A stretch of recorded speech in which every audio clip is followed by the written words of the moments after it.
여러분 안녕하십니까? 7월 둘째 주 포커스 이슈입니다. 오늘은 지난 시간에 이어 통신과 가전 분야 상반기 이슈를 정리해 보겠습니다. 먼저 통신 분야에서는 LTE와 스마트폰이 화두였습니다. 하경화 기자입니다. 2012년 상반기를 지나며 휴대폰 시장은 완전한 스마트폰 전성기가 도래했습니다. 피처폰은 찾아보기 어려운 상황인데요. 대형 디스플레이에 고성능 CPU를 탑재한 스마트폰들이 출시돼 스펙 전쟁에 불이 붙었습니다. 최근 출시된 갤럭시 S3를 비롯해 하반기에는 쿼드코어 스마트폰이 대거 등장할 예정입니다. 판매 현황을 살펴보면 삼성전자의 점유율이 압도적입니다. 전체 휴대폰 판매량의 65%를 차지했는데요. LG전자와 펜텍의 판매량을 제외하고 나면 해외 제조사들의 성적은 매우 저조합니다. 아이폰 5가 등장하지 않는다면 하반기에도 삼성전자의 독주가 계속될 것으로 보입니다. 3G보다 5배 빠르다는 LTE 서비스가 1주년을 맞이했습니다. 벌써 이통삼사를 통틀어 740만 명의 가입자를 확보한 상태인데요. 이제 이 통사들 모두 전국망 구축을 완료한 만큼 데이터 혼잡을 최소화하는 기술을 선보여 품질 경쟁에 도입했습니다. 하반기부터 서비스를 시작할 VoLTE도 관건입니다. 이 통사들의 수익이 악화되고 있는 상황에서 LTE망에서의 통화 서비스가 새로운 경쟁력으로 작용할 것인지 관심이 모이고 있는데요. 가을부터 상용화에 들어갈 예정입니다. 이외에도 카카오의 보이스톡 논란까지 가세해 바람잘 날 없었던 통신시장의 상반기가 마무리됐습니다. 하반기에는 스마트폰 시장도 통신 시장도 더욱더 치열한 경쟁이 펼쳐질 것으로 보입니다. 미디어잇 하경화입니다. 올해 상반기 가전 분야에서는 스마트 열풍이 일었었죠.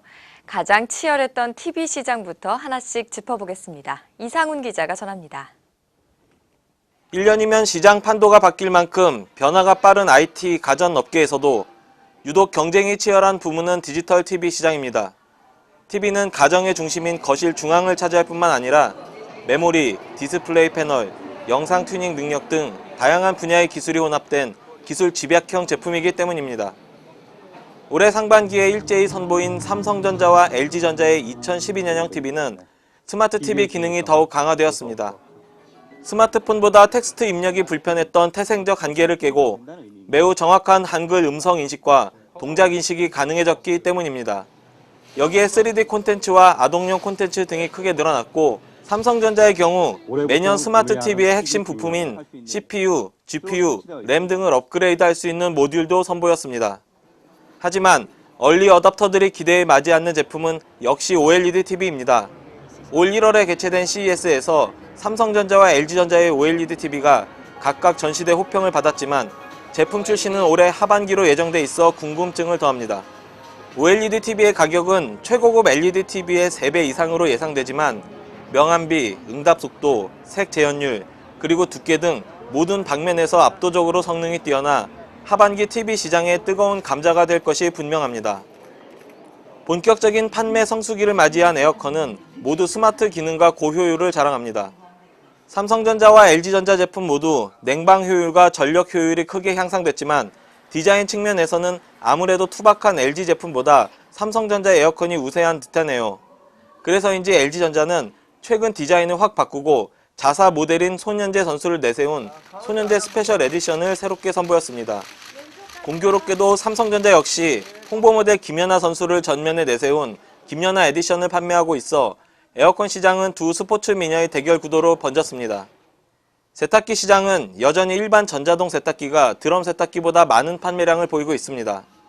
그 중에서 눈길을 끄는 제품은 19kg 대용량 모델을 다수 선보인 LG전자 세탁기인데요. LG전자는 북미 지역에 21kg 용량의 드럼 세탁기도 출시하는 등 용량의 우위를 강조하는 모습입니다. 삼성전자는 버블샷 세탁기를 개량한 모델 버블샷2를 올 상반기에 새롭게 출시했습니다. 그 결과 삼성전자 세탁기의 판매량도 덩달아 늘어 세탁기 시장 1위를 노리는 삼성전자와 LG전자와의 경쟁이 그 어느 때보다 치열합니다. 한편 대우 일렉트로닉스도 상식을 파기한 벽걸이 세탁기라는 아이디어 상품으로 높은 인기를 모으고 있습니다. 냉장고는 그 어느 때보다 치열한 대용량 전쟁을 치렀습니다. LG전자가 올해 초 870리터 양문형 냉장고를 추가하면서 세계 최대 용량 냉장고라는 타이틀을 차지했는데 삼성전자가 지난 7월 4일 900리터 제품을 발표하며 타이틀을 빼앗았습니다. LG전자 디오스는 홈바이 크기를 3배가량 키운 매직 스페이스를, 그리고 삼성전자의 신제품 T9000 시리즈는 상단 전체를 냉장실로 두고 하단을 냉동실로 둔 T-타입 구조를 차별점으로 내세우고 있습니다. 가전업계 상반기 이슈들을 살펴보면 스마트 기능을 간직한 제품들이 크게 늘었음을 확인할 수 있습니다. 하지만 이처럼 부가 기능이 늘어나는 만큼 제품 가격 또한 크게 올라 소비자들의 아쉬움을 사고 있습니다. 그리고 삼성전자와 LG전자가 독점하다시피 한 가전시장은 중소기업의 자생력을 크게 떨어뜨리고 있어 제도적인 보완이 필요합니다. 미디어잇 이상훈입니다. 이번 주에는 삼성전자 갤럭시 S3에 대한 이야기가 많이 들리는데요. 그 외에 또 어떤 일들이 있었을까요? 7월 둘째 주 간추리 뉴스입니다. 울트라북 성적이 기대에 못 미친 것으로 나타났습니다. 시장조사기관 IDC에 따르면 올해 상반기 세계적으로 약 50만 대의 울트라북이 나왔지만 이는 인텔이 올해 초 소비자 랩톱 시장의 40%를 차지할 것이라고 말한 것에 비하면 아주 미미한 수준입니다. 참고로 애플 맥북은 올해 1분기 280만 대가 출하된 것으로 집계됐습니다. 삼성전자는 갤럭시 S3 매뉴얼에 화면 잔상 및 얼룩 발생 현상은 책임지지 않는다고 명시했었는데요. 이것이 문제가 되자 급히 문구를 수정했습니다. 사용자에게 도움을 주기 위한 문구였는데 오해를 일으킨 것 같다고 해명했습니다. 한편 갤럭시 S3 LTE 버전은 지난 9일 출시 하루 만에 5만 대를 개통해 일평균 최다 기록을 세웠다고 합니다.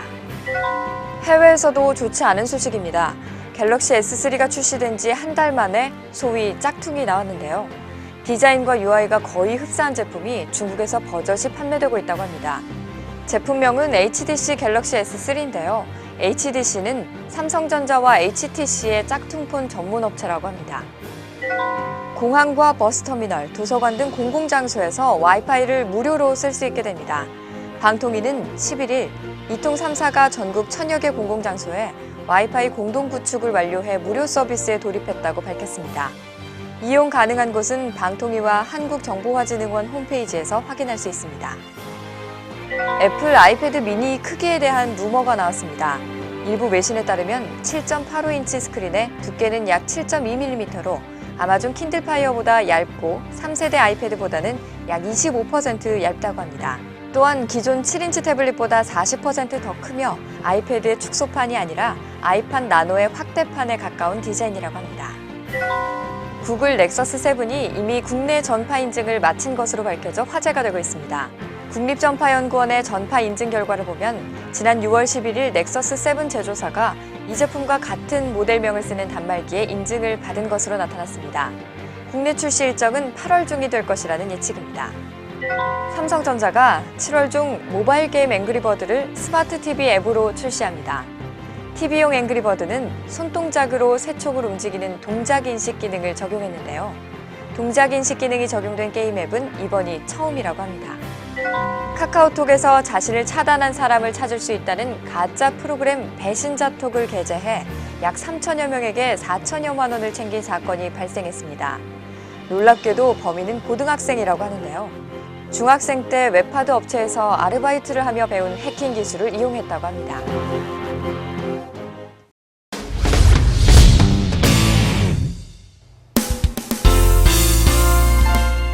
삼성전자가 프리미엄 노트북 시리즈 9에 은빛을 도입한 실버 에디션을 내놨습니다.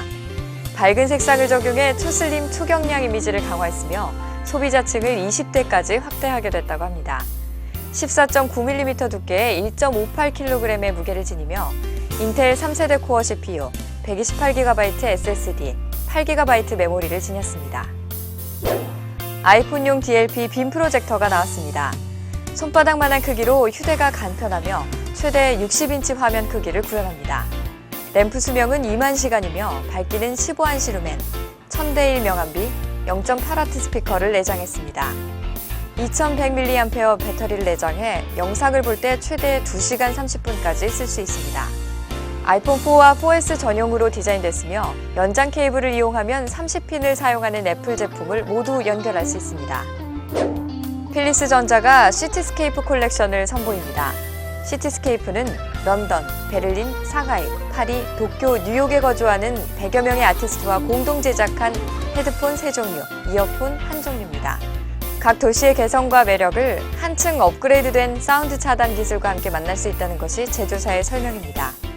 뮤직실 기술을 적용해 헤드폰 쿠션과 귀 사이의 틈을 줄여 차음성을 강조했습니다. 이번 시간까지 각 분야별 상반기 이슈를 정리해봤는데요. 하반기에는 또 어떤 화두가 떠오를지 기대가 됩니다. 오늘 준비한 소식은 여기까지입니다. 저는 다음 주에 새로운 소식으로 찾아뵙겠습니다. 함께해 주신 여러분 고맙습니다.